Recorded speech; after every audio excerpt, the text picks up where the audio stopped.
A few months ago, I was watching a YouTube video, and in this video, a consultant was advising a client about what he could do to make his business more efficient. One of the advice he gave was to delegate more of the tasks involved in running the business so that he could concentrate on more important tasks in the company. But this guy has an opinion. He said, "I love putting in the work." The first skill most poor people in the world have is doing well what ought not to be done at all, or what doesn't matter that much to their bottom line.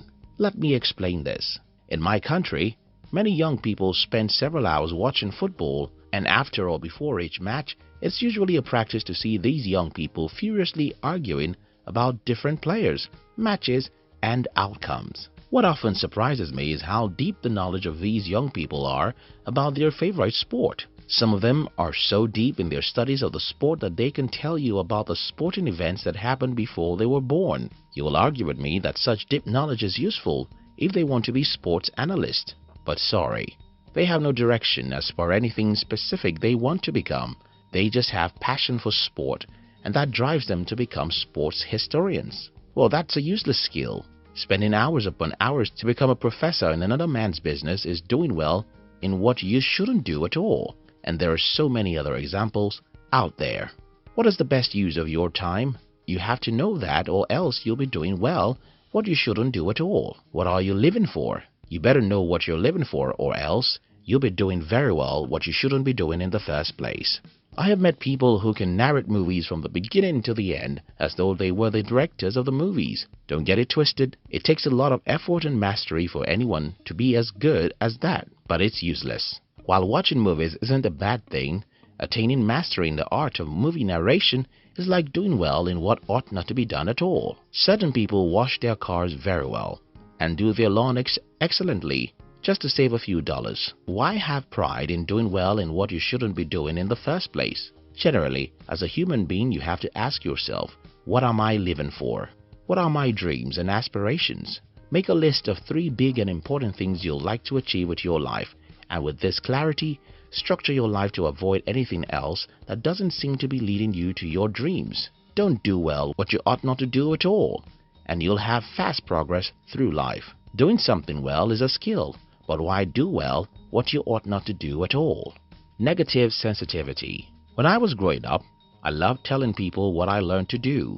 I loved telling people what I wanted to do. And should I tell you something? Almost every single adult I've ever shared my dreams with had either told me why I can't achieve what I wanted to achieve, or they told me with their attitude and body language. Being sensitive is a skill, and having an idea about what may go wrong can help you to make good plans.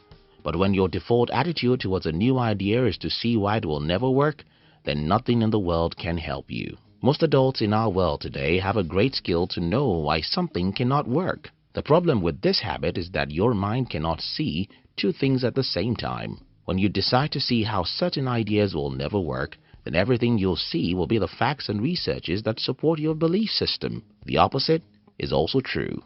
If you focus on how certain things can be done, everything you see and people you meet will simply increase your chances of achieving what you set out to achieve. This doesn't mean that you should be blind to the threats on your way. It simply means that you must train your mind to accept the possibilities before thinking about the possible threats. Imagine 2 individuals who have insight about a new business idea. The first guy says to himself, "That cannot possibly be in my country because of XYZ." While the second guy says to himself, "Wow, this has been done elsewhere, and it can be done here." Since the first guy has seen the reason why it cannot be done, he has shut his mind from any other ideas. And since the second guy has opened up his mind, he continues coming up with new insights into how he could achieve what he believes he could. Yes, after some time, the second guy has to sit down and consider his threats, but that's not his default response. And that makes a lot of difference between those who become successful and the rest of the world. The pride of doing it all. In the very first point of this video, I talked about doing well what you ought not to do at all. There's another skillful thing many poor people do, and that's doing everything while they ought to do only one thing or 2 things. Think about the businessman I told you about earlier. He owns a business and he claims to love to do everything or most things in his business. That, of course, is stupid, but most entrepreneurs do that.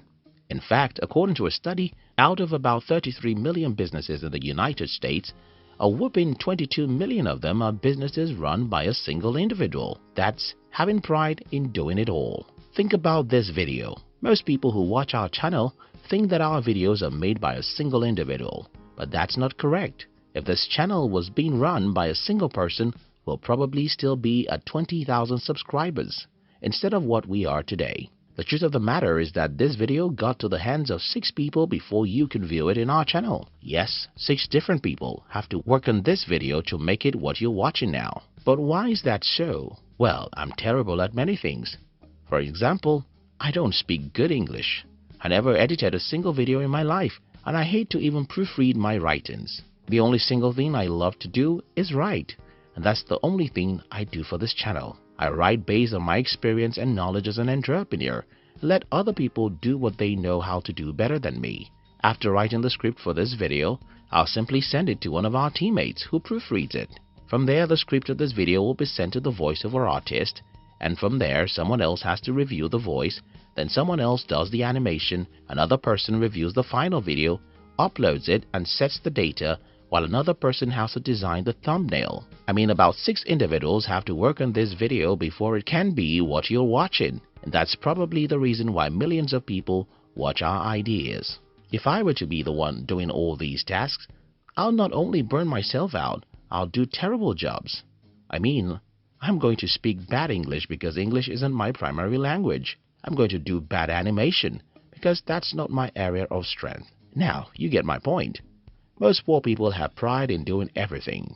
You have to learn how to delegate authority.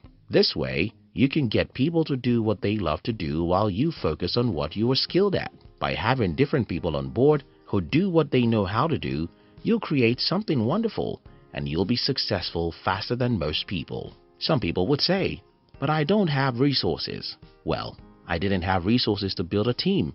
I negotiated with people and got them to either be my partner or I get them to contribute their skills to my project because we're friends. Poor people often do well what they don't have to do at all. Know who you are and don't do well what you ought not to do at all. Poor people often see how things cannot be possible.